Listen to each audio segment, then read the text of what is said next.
Ranni's questline in Elden Ring is one of the longest in the game. It requires you to venture and traverse many areas across the lands between. Is it worth it? I would think so, since the sword Ranni leaves you with is one of the strongest sword of intelligence weapons in the entire adventure. Hang tight, I'm going to break down every step of this quest so that you get to learn about Ranni, the most powerful witch in Elden Ring. To begin, you'll be able to first meet Renna after speaking to Melina. This will also be the portion of the quest where you've acquired Torrent. Renna will appear on the northern wall of the Church of Ella and ask for an audience. Meeting a random stranger in the fog, just a little sus. She'll hand you a spirit calling bell and the lone wolf ashes. Don't worry, if you missed the first encounter, it doesn't prevent you from completing the quest chain, and she can be found later on. Ranni can be found later tucked away behind the Caria Manor on the far north side of Liurnia. To reach the Three Sisters Towers, you'll have to go through this manor and defeat the Royal Knight Loretta. After showing Loretta who the boss is, you'll be able to continue on to the Three Sisters location. This area will have 3 towers behind the manor in which they house a few specific characters. If you go to the top middle tower, you'll be able to speak to Ranni to progress her questline. FYI, if the Radahn festival has already begun, Ranni will not appear in the tower. This is because Blaidd is required to progress her quest. He will not leave the festival until Radahn is defeated. Once Ranni has arrived to her tower, she will ask you to find the treasure hidden away in Nokron. She'll inform you to speak with 3 individuals in her service: War Counselor Iji, the half-wolf warrior Blaidd, and Preceptor Seluvis. These characters will appear as phantom projections just to begin with. Also, make sure to speak to them within the bottom portion of the tower, and make sure to talk to Ranni back up at her post in the tower to continue on the questline. After a conversation with Ranni, Blaidd will be waiting for you at the Siofra River. From the Siofra riverbank side of Grace, travel east to meet up with Blaidd. He'll inform you that he suspects Seluvis with his seedy demeanor. Well, you took me at my word. Knows a lot more than what he leads on. Travel back to the Three Sisters location to speak with him. Seluvis will let you know that the sorcerer known as Sellen may have some information on how to enter Nokron, and because of that info, you should definitely seek her out. He will hand over a letter called Seluvis's Introduction to deliver to Sellen. Sellen can be found at the Waypoint Ruins in Limgrave. Hand over the letter from Seluvis and she will disclose that the Starscourge Radahn has been using his gravitational powers to hold back the movement of the stars. The only way to restore the entrance to Nokron is to defeat him. Yeah, sounds easy, right? From this point, the Radahn festival will begin, and now you can officially challenge him. Once defeated, a cutscene will show a crashing meteor falling into the lands between. After the battle, get with Blaidd and exhaust all of his dialogue to continue on the quest. The falling star crash location will be on the map on the eastern side of Limgrave. Head there to see a massive hole in the ground to navigate around. Once you've wandered the cave path, you'll follow the bridge to the north and find a site of grace. On the left side of the path, there will be a hidden site of grace between some rocks. From there, channel your platform gamer and jump onto the rooftops of Nokron to get around. Once you've reached the ground level, you'll find a site of grace at the mouth of a large courtyard area. Just a heads up, make sure to not miss the site of grace at the very bottom of Nokron.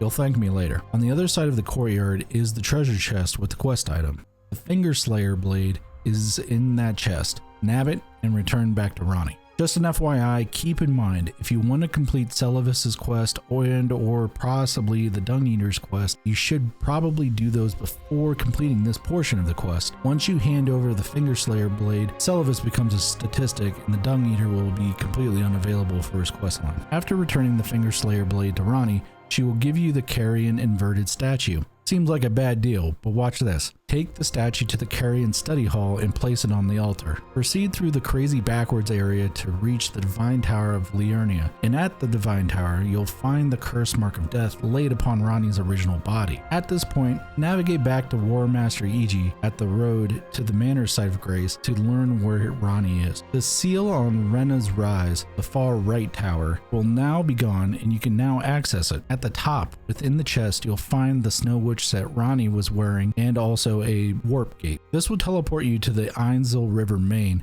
the next destination you'll need to go to complete this quest. There's an important item you'll need to grab, the miniature Ranni doll. You'll have to dig into your inner child and speak with the doll by resting at the Ainsel River main site of Grace. Speak with her 3 times to trigger her dialogue. She'll inform you to defeat the Baleful Shadow that can be found further down in the area just beyond the Noxtella waterfall basin and right before the Lake of Rot. Just saying, good luck through that tunnel. Just before the Lake of Rot, the Baleful Shadow will spawn. This is a recusant enemy that looks similar if not identical to Blaidd. Once the shadow is defeated, you'll be thanked by Ranni and will be rewarded with the discarded palace key. The discarded palace key unlocks a specific chest in the Academy of Raya Lucaria. You'll have to defeat Rennala, Queen of the Full Moon, to access this chest, since it is located in the Grand Library after the fight. Hidden in the chest is the Dark Moon Ring, a required key item to access the Moonlight Alter. From here, travel back down into the Ainsel River and cross the Lake of Rot to reach the Grand Cloister. Just a heads up, just wanted to let you know that I would probably suggest to get the Fire Within Me spell to cleanse any sort of rot you may get within this section, and also to acquire the Mushroom Armor set, the entire set, for a higher resistance rate against the Scarlet Rot. Reach the bottom of the covered walkway. There is a coffin found on the southern side just past the lesser kindred rot enemies. Great, we get to go from the bog of eternal rot to traveling via a coffin. I think my claustrophobia might be flaring up.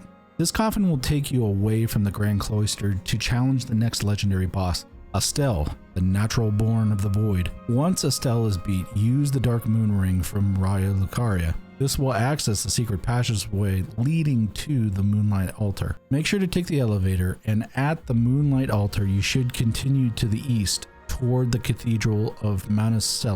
As you approach the location, the glintstone dragon Adula will spawn and attack.